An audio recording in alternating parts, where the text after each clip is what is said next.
Welcome back. അപ്പം last വീഡിയോയിൽ എല്ലാവരും ബൈസാൻഡിയം കമൻറ്റ് ഇട്ടേക്കുന്നുണ്ടായിരുന്നു. അതുകൊണ്ട് ഇന്ന് WB ഈറ്റ്സിൻ്റെ ബൈസാൻഡിയവും 1916 എന്ന പോയാണ് നമ്മൾ നോക്കാൻ പോകുന്നത്. അപ്പം WB ഈറ്റ്സിൻ്റെ ഇൻട്രൊഡക്ഷൻ നോക്കാം. WB Yeats William Butler Yeats എന്നാണ് മുഴുവൻ പേര്. Irish പോയറ്റാണ്, play റൈറ്റാണ്. 20th സെഞ്ച്വറിയിൽ മുന്നിൽ നിന്ന ഒരു റൈറ്ററാണ്. ഡബ്ലിനിലുള്ള ഒരു അബ്ബേ തിയേറ്റർ ഇദ്ദേഹവും വേറെ രണ്ടുപേരും കൂടി ചേർന്നിട്ടാണ് കൊണ്ടുവന്നതും. അത് അടുത്ത സ്ലൈഡിൽ പറയുന്നുണ്ട് ബാക്കി രണ്ടുപേരുടെ പേര്.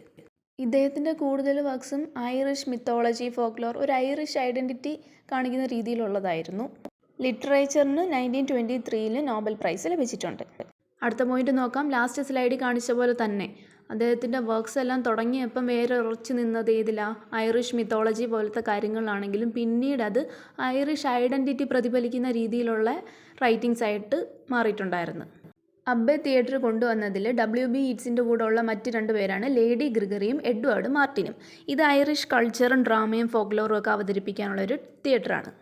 അതുപോലെ തന്നെ ഒരു എക്സ്ട്രാ പോയിന്റ് പറയാം. നിങ്ങൾ ലിറ്ററേച്ചർ സ്റ്റുഡൻസ് ആകുമ്പോൾ അറിയേണ്ട കാര്യമാണ്. വേറെ ഷേക്സ്പിയറിൻ്റെ ഒരു തിയേറ്ററാണ് ഏറ്റവും ഫേമസ്. ഏതാ അറിയാവോ? ഗ്ലോബ് തിയേറ്റർ അറിയായിരിക്കുമല്ലോ. ഗ്ലോബ് തിയേറ്റർ വന്നത് 1599. Hamlet, Macbeth, Romeo Juliet, Othello, പിന്നെ ജൂലിയസ് സീസർ, ഇതെല്ലാം അവിടെയാണ് ആദ്യം അവതരിപ്പിച്ചത്. ഈറ്റ്സിൻ്റെ ഫേമസ് പോയംസ് ആണ് ഈ കൊടുത്തേക്കുന്നത്. ദ സെക്കൻഡ് കമ്മിങ് 1920, ഈസ്റ്റർ 1916, 1916 തന്നെ, സെയിലിംഗ് ടു ബൈസാൻഡിയം 1928. അപ്പോൾ നമുക്ക് ഈസ്റ്റർ 1916 എന്താണെന്ന് നോക്കാം. Important പോയവാ Easter 1916. ഈസ്റ്റർ 1916 പറയുന്നത് ഈസ്റ്റർ റൈസിംഗ് ആണ്. എന്താണ് ഈസ്റ്റർ റൈസിംഗ് എന്നറിയോ? അതായത് ഐറിഷിൽ ബ്രിട്ടീഷ് ഭരണമായിരുന്നു. അപ്പം ഇതിനെതിരെ ഐറിഷിലുള്ള ആൾക്കാരെല്ലാം യുദ്ധം ചെയ്തു. അപ്പോൾ ആ യുദ്ധത്തിൽ കുറേ പേര് മരണപ്പെട്ടു. ബാക്കിയുള്ളവരെ വെടിവെച്ചും തൂക്കിലേറ്റിയും കൊന്നു. അപ്പോൾ ഈ പോയം തുടങ്ങുന്നത് നമ്മുടെ WB ഈറ്റ്സ് അവിടുത്തെ ആൾക്കാരെല്ലാം സാധാരണ നിലയിലായിരുന്നു. അപ്പോൾ അവരെ കാണുകയും സംസാരിക്കുകയും അവരോരോരോ ജോലിക്ക് പോകുമ്പോൾ രാവിലെ അവരെ കാണുന്നു, സ്ട്രീറ്റിൽ കാണുമ്പം നിൽക്കുന്നു, സംസാരിക്കുന്നു, ചിരിച്ചിട്ട് അവർ രണ്ട് വഴിക്ക് പോകുന്നു. ഇതാണ് പോയം തുടങ്ങുന്ന വരികളിൽ പറയുന്നത്. ഇനി ഞാൻ സ്ക്രീനിൽ കൊടുക്കാത്ത ഒരു കാര്യമുണ്ട്. അതെന്തുവെന്ന് വെച്ചാൽ ഇപ്പോൾ ഇവരോട് കളിച്ച് ചിരിച്ച് നടന്നിട്ട് WB ഈറ്റ്സ് ചെയ്യുന്നൊരു പരിപാടിയുണ്ട്. രാത്രിയിലൊക്കെ വേറെ സമയങ്ങളിലൊക്കെ ഫ്രണ്ട്സുമായിട്ടിരിക്കുമ്പോൾ അവരുടെ അടുത്ത് ചെന്ന് രാവിലെ ചിരിച്ച കാര്യം തമാശ രൂപേണ ഫ്രണ്ട്സിൻ്റെ അടുത്ത് പറഞ്ഞ് അവരെ ചിരിപ്പിക്കാൻ വേണ്ടി ഒന്ന് സംസാരിക്കുന്നൊന്നും ഫസ്റ്റ് സ്റ്റാൻസയിൽ പറയുന്നുണ്ട്. പോയം വായിക്കുമ്പോൾ മനസ്സിലാവും. അത് ഞാൻ സ്ക്രീനിൽ കൊടുത്തിട്ടില്ല, നിങ്ങളൊന്ന് അറിഞ്ഞു വെച്ചിരുന്നാൽ മതി. പിന്നെ ഒരു ഇമ്പോർട്ടൻറ്റ് കാര്യം ഞാൻ സ്ക്രീനിൽ കൊടുക്കാത്തതുകൊണ്ട്, ഈ ഈസ്റ്റർ റൈസിങ്, അതായത് ഈ എല്ലാത്തിൻ്റെയും തുടക്കം ബ്രിട്ടീഷുകാരോട് ഐറിഷുകാർ ഫസ്റ്റ് ഈ യുദ്ധം തുടങ്ങുന്നത് 1916 ഏപ്രിൽ 24, ഒരു മൺഡേയാണ്. ഈസ്റ്റർ മൺഡേ എന്ന് പറയും. അടുത്തതായിട്ട് ഈ പോയത്തിലൊരു റിപ്പീറ്റഡ് റിഫ്രൈൻ ഉണ്ട്. അതാണ് ടെറിബിൾ ബ്യൂട്ടി ഈസ് ബോൺ എന്ന് പറയുന്നത്. ടെറിബിൾ ബ്യൂട്ടി ഈസ് ബോൺ എന്ന് കുറേ ലെൻസിൽ കാണും. എന്താണ് ഈ ടെറിബിൾ ബ്യൂട്ടി? ടെറിബിൾ ബ്യൂട്ടി എന്ന് വെച്ചാൽ ഒരു ഓക്സിമോറാണ്. നിങ്ങളിപ്പം എക്സാമിൻ്റെ തലേന്നോ ലാസ്റ്റ് വീക്കിലോ ഒക്കെ ആയിരിക്കുമല്ലോ ഈ വീഡിയോ കാണുന്നത്. അപ്പം ഒരു പേപ്പറിൽ എഴുതിയെടുത്തോണം ടെറിബിൾ ബ്യൂട്ടി. അതൊരു ഓക്സിമോറോണാണ്. എന്താണ് ഓക്സിമോറോൺ? രണ്ട് ഓപ്പോസിറ്റ് മീനിങ് ഉള്ള ഒരു വാക്കിനെയാണ് ഓക്സിമോറോൺ എന്ന് പറയുന്നത്. അതായത് എക്സാമ്പിൾ പറയുകയാണെങ്കിൽ നല്ല ചൂടുള്ള ഐസ്ക്രീം, ജീവനുള്ള ശവം, അങ്ങനെയൊക്കെ പറയത്തില്ലേ? അതുപോലെ ടെറിബിൾ ബ്യൂട്ടി രണ്ട് എക്സ്റ്റെൻഡിൽ നിൽക്കുന്ന കാര്യമല്ലേ. ഇനി അത് ഇവിടെ പറയാനുള്ള കാര്യം എന്തുവാന്ന് വെച്ചാൽ, ടെറിബിൾ ബ്യൂട്ടി, ടെറിബിൾ എന്ന് പറയുമ്പം അവിടെ ഫസ്റ്റ് യുദ്ധം നടന്ന് കുറേ പേര് മരിക്കുമല്ലോ. എന്നിരുന്നാലും ആ സമയത്തും അവർ ഫൈറ്റ് ചെയ്ത ആൾക്കാർക്കെല്ലാം ഉള്ള ഒന്നും നഷ്ടപ്പെടാത്ത രീതി നല്ല ധൈര്യത്തോടെ തന്നെ കോൺഫിഡൻസ് ആയിട്ട് അവർ യുദ്ധം പോരാടി എന്ന അർത്ഥത്തിലാണ് പറയുന്നത്. അടുത്ത ലൈൻസിലൊക്കെ കുറച്ച് ആൾക്കാരെ പറ്റി പറയുന്നുണ്ട് ഈറ്റ്സ്. അതിലൊന്നാണ് കോൺസ്റ്റൻസ് മാവറിക്സ്. മുഴുവൻ പേര് കോൺസ്റ്റൻസ് ഗോർബൂത്ത് മാവറിക്സ് ആണ്. ഇവരൊരു വലിയ കുടുംബത്തിൽ ജനിച്ച ഒരു സ്ത്രീ ആണെങ്കിലും അതെല്ലാം ഉപേക്ഷിച്ച് നാഷണലിസത്തിലോട്ട് വന്ന ഈ ഐറിഷ് യുദ്ധത്തിലൊക്കെ ഉണ്ടല്ലോ മുൻപന്തിയിൽ നിന്നൊരു ലേഡിയാണ് ഇവർ. എന്നിട്ട് ഇവർക്ക് ഒരു പദവിയൊക്കെ ബ്രിട്ടീഷ് പാർലമെൻറ്റിൽ ഉണ്ടെങ്കിൽ അതെല്ലാം മാറ്റി നമ്മുടെ ഐറിഷിൻ്റെ പൊസിഷനിൽ തന്നെയാണ് അവർ നിന്നതും. അതാണ് സമരത്തിൽ അവരുടെ ആ സാന്നിധ്യം കൊണ്ടാണ് nights in argument to shrill voice എന്ന ഒരു ലൈൻ അവിടെ പറയുന്നത്. അടുത്തയാളാണ് പാട്രിക് പിയേഴ്സ്. അയാൾ അവിടുത്തെ ഒരു പോയറ്റാണ്, പിന്നെ എഡ്യൂക്കേറ്ററാണ്, ഒരു ലീഡറാണ്. ഈ പാട്രിക് പിയേഴ്സിൻ്റെ നല്ലൊരു ഫ്രണ്ടും ഹെൽപ്പറും ഒക്കെയാണ് തോമസ് മാക് ഡൊണാഗ് എന്ന് പറയുന്ന ആൾ. ഇയാളെയാണ് മൂന്നാമതായിട്ട് ഈ പോയത്തിൽ മെൻഷൻ ചെയ്യുന്ന ആൾ. ഇദ്ദേഹം ഒരു പോയറ്റും ആക്ടിവിസ്റ്റും പ്ലേ റൈറ്റും ഒക്കെയാണ്. നാലാമത്തെ ആളാണ് ജോൺ മക്ബ്രൈഡ്. മോഡ് ഗോണിൻ്റെ ഹസ്ബൻഡുമാണ്. ഐറിഷ് റിപ്പബ്ലിക്കൻ ആർമിയിലെ മേജറുമാണ്.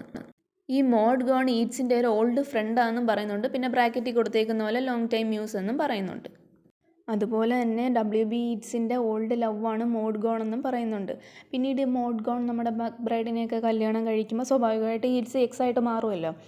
ആ ഒരു സാഹചര്യത്തിലും ഇവരെല്ലാം അവരുടെ നേഷന് വേണ്ടിയിട്ട് ഒത്തൊരുമിച്ച് പോരാടി.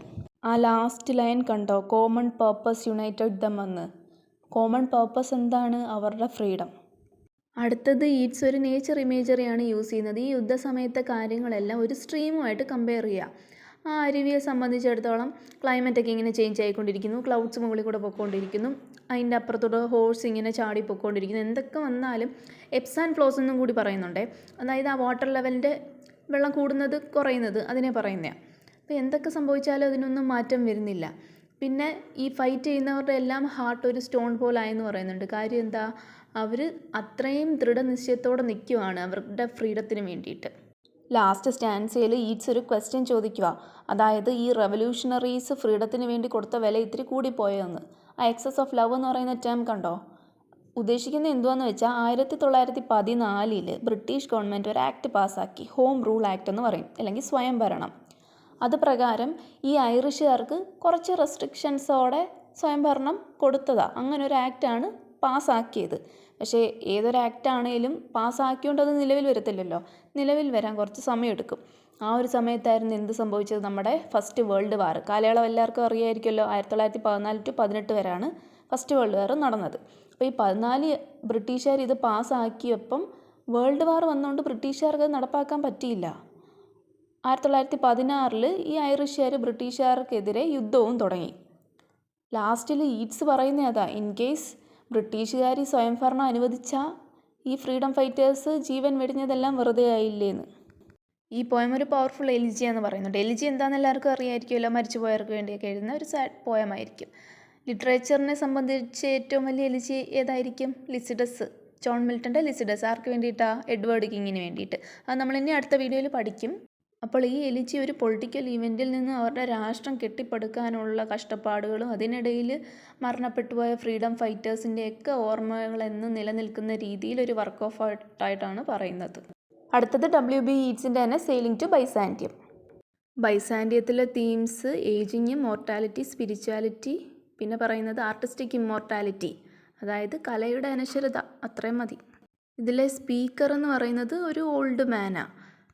ഇദ്ദേഹത്തിന് ഈ ഫിസിക്കൽ വേൾഡിൽ നിന്ന് സ്പിരിച്വൽ വേൾഡിലോട്ടൊരു യാത്ര എന്നൊക്കെ പറയാം. അങ്ങനെ പോകുന്നതാണ് ബൈസാൻഡിയം എന്ന് പറയുന്ന ഒരു പുരാതനമായ സിറ്റിയാണത്. ഒരു ആത്മീയ ലോകത്തിലേക്ക് പോകുന്നു എന്നും പറയാം. ഈ പോയത്തിൽ ഫിസിക്കൽ വേൾഡ് എന്ന് പറയുന്നത് മെയിനായിട്ടും യങ് ആയിട്ടുള്ള ആൾക്കാർക്കാണെന്ന് പറയുന്നുണ്ട്. സ്പീക്കർ അദ്ദേഹത്തിൻ്റെ ഏജ്ഡ് ആയിട്ടുള്ള ബോഡി ടാറ്റഡ് കോട്ടപ്പോണ സ്റ്റിക്ക് എന്ന് പറയുന്നുണ്ട്. കാരണം വയസ്സായ ഒരാളുടെ ബോഡി സ്വാഭാവികമായിട്ട് എങ്ങനെ ആയിരിക്കും? ബലക്ഷയവും കാര്യങ്ങളൊക്കെ ഉണ്ടായി മെലിയത്തില്ലേ? ആ ഒരു കാര്യം തന്നെ ഇവിടെ ഉദ്ദേശിക്കുന്നുള്ളൂ. ഏജ്ഡ് ആയിട്ടുള്ളവർക്ക് ഈ ഭൂമിയിലുള്ള ഇനിയുള്ള ഡേയ്സ് എന്ന് പറയുന്നത് കൗണ്ട് ഡൗൺ പോലെയല്ലേ. അങ്ങനെ ഇരിക്കെയാണ് ഈ പോയറ്റ് അദ്ദേഹത്തിൻ്റെ സോളിനെ ആത്മീയമായിട്ടുള്ള കാര്യത്തിലോട്ട് കൊണ്ട്, ഇപ്പോൾ ഫിസിക്കൽ വേൾഡിലാണെങ്കിൽ അത് സ്പിരിച്വൽ വേൾഡിലോട്ട് ആക്കാനായിട്ട് സോളിനെ ട്രെയിൻ ചെയ്തുകൊണ്ടിരിക്കുക. അതിന് വേണ്ടിയിട്ടാണ് ബൈസാൻഡിയത്തിലോട്ട് പോകുന്നത് എന്നാണ് പറയുന്നത്. ഇനി ബൈസാൻഡിയത്തിൽ എത്തിക്കഴിഞ്ഞാൽ എന്താ? സ്പീക്കർ പറയുന്നത് ലാസ്റ്റ് സ്ലൈഡ് നമ്മൾ പറഞ്ഞ പോലെ അവിടുത്തെ വാൾസിലൊക്കെ ഗോൾഡൻ മൊസൈക്കിൽ ഇങ്ങനെ സേജസ് ഇരിക്കത്തില്ലേ, അവരോട് സ്പീക്കർ ആവശ്യപ്പെടുക അദ്ദേഹത്തിൻ്റെ സോളിന് വേണ്ടിയിട്ട് പ്രാർത്ഥിക്കാൻ. എന്നിട്ട് പറയും അദ്ദേഹത്തിൻ്റെ മോർട്ടൽ ഹാർട്ട് എടുത്തിട്ട് എറ്റേണിറ്റി കൊടുക്കാൻ. അതായത് മോർട്ടൽ ഹാർട്ട് എന്ന് ഉദ്ദേശിക്കുന്ന ഈ ഫിസിക്കൽ വേൾഡിൽ നിന്നുള്ള പലതരത്തിലുള്ള മോശപ്പെട്ട കാര്യങ്ങൾ എന്തെങ്കിലും ഉണ്ടെങ്കിൽ തന്നെ അതെല്ലാം എടുത്ത് മാറ്റി ഒരു സ്പിരിച്വാലിറ്റി, മൊത്തത്തിലൊരു ആത്മീയത നിറയ്ക്കാനാണ് പറയുന്നത്. ലാസ്റ്റ് സ്റ്റാൻസിൽ സ്പീക്കർ പറയുന്നത് ഇദ്ദേഹം മരിച്ചു കഴിഞ്ഞാൽ പിന്നെ ഒരിക്കലും ഒരു മോർട്ടൽ ഫോമിലോട്ട് തിരിച്ചു വരത്തില്ലെന്ന്. അതായത് ജീവനുള്ള ഒരു രൂപത്തിലും വരത്തില്ല. പകരം ഗ്രീഷ്യൻ ഗോൾഡ് സ്മിത്ത് പണിയുന്ന സ്വർണ്ണ കളറിലുള്ള ഒരു ബേർഡായിട്ട് നിന്ന് എന്താണ് നടന്നത്, എന്താണ് നടക്കുന്നത്, എന്താണ് ഇനി നടക്കാൻ പോകുന്നത് എന്നൊക്കെ പറയുന്ന ഒരിക്കലും ഒരു മോർട്ടൽ ലൈഫിനൊന്നും പറയാൻ പറ്റത്തില്ലല്ലോ. അപ്പോൾ ആ ഒരു രീതിയിൽ സ്പിരിച്വലായിട്ടുള്ള ഒരു പാതയാണ് വേണ്ടത് എന്നാണ് പറയുന്നത്. അപ്പോൾ ഈ ബൈസാൻഡിയത്തിൽ നമ്മൾ പറഞ്ഞേക്ക് ഒന്ന് ഓർത്ത് നോക്കിയേ. ആദ്യം എന്താ പറഞ്ഞേ? ഫിസിക്കൽ വേൾഡ് എന്ന് പറയുന്നത് യൂത്തിൻ്റെയാണ്. അപ്പോൾ അവിടെ നിന്ന് സ്പീക്കർ ബൈസാൻഡിയം എന്ന് പറയുന്നൊരു പുരാതന സിറ്റിയിലോട്ട് പോവും. അവിടെ എന്താ സേജസ് ഒക്കെ ഉണ്ട്. അവരോട് പറയും തൻ്റെ സോളിനെ ഇമ്മോർട്ടലാക്കി മാറ്റാൻ. ലാസ്റ്റിൽ ഇമ്മോർട്ടലായി കഴിഞ്ഞാൽ എനിക്കൊരിക്കലും തിരിച്ചൊരു മോർട്ടൽ ലൈഫിലേക്ക് വരണ്ട, ഒരു ആർട്ടിഫിഷ്യൽ ഗോൾഡൻ ബേർഡായിട്ട് നിന്നാൽ മതി എന്ന് പറയും. ആ ബേർഡിൻ്റെ പ്രത്യേകത എന്താണെന്ന് വെച്ചാൽ അതിന് പാസ്റ്റും പ്രസൻറ്റും ഫ്യൂച്ചറും പറയാൻ പറ്റും. മോർട്ടൽ ലൈഫിലുള്ള കാര്യങ്ങൾക്ക് പറ്റാത്ത കാര്യമാണ് ഇമ്മോർട്ടൽ ലൈഫിലോട്ട് പോകുമ്പം എന്നാണ് അദ്ദേഹം പറയുന്നത്. പ്രീവിയസ് ഇയർ ക്വസ്റ്റ്യൻസ് ആദ്യം പറയാൻ വിട്ടുപോയതാ. 2022 ജൂണിൽ 2 പ്രാവശ്യം ചോദിച്ചിട്ടുണ്ട്. 2022 ഡിസംബറിലും 2021 ജൂണിലും 2023 ഡിസംബറിൽ 2 പ്രാവശ്യം 24 ഡിസംബറിൽ 2 പ്രാവശ്യം ചോദിച്ചിട്ടുണ്ട്. അതിൽ 1-2 പ്രാവശ്യം WB ഈറ്റ്സിൻ്റെ പോയട്രിയുടെ ഡീറ്റെയിൽഡ് ആയിട്ടുള്ള ഡിസ്ക്രിപ്ഷനോ അങ്ങനൊരു ക്വസ്റ്റ്യനും വന്നിട്ടുണ്ട്.